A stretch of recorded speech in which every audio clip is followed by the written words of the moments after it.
Bu uning ro'yxatidagi oxirgi mehmonxona edi. Bu mehmonxona haqida maqola yozilgandan so'ng u bemalol ta'tilga chiqsa bo'lar edi.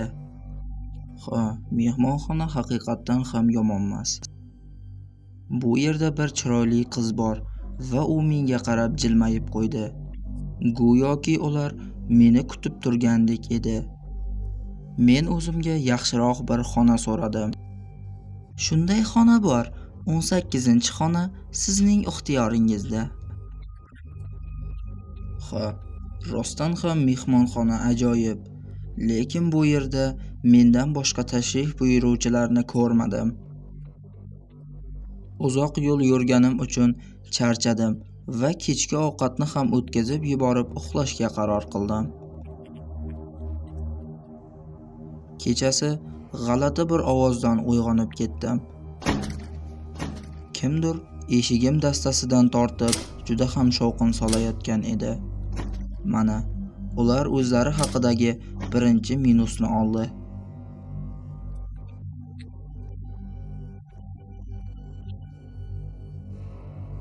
Ertasi kuni bu voqealar yana takrorlandi. Yigit o'rnidan turib eshikni ochishga bordi.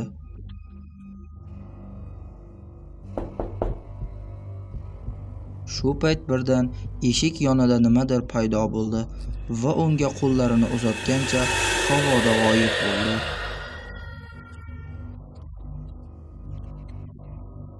Yigit ertalab uyg'otgich ovozidan uyg'onib ketdi.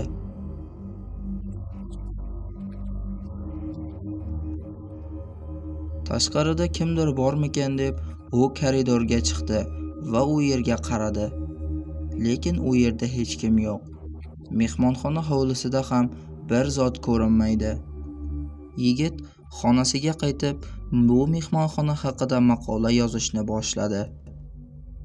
3-kechada yigit yana uyg'onib ketdi. Bu safar koridorda kimdir yurardi.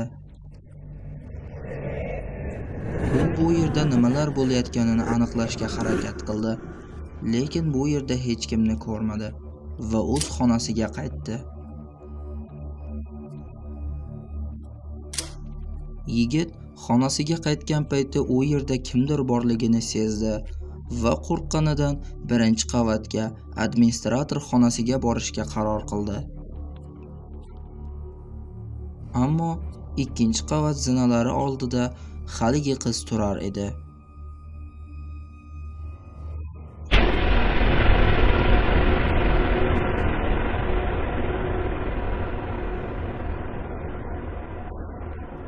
Bizning mehmonxonamiz sizga yoqmadimi?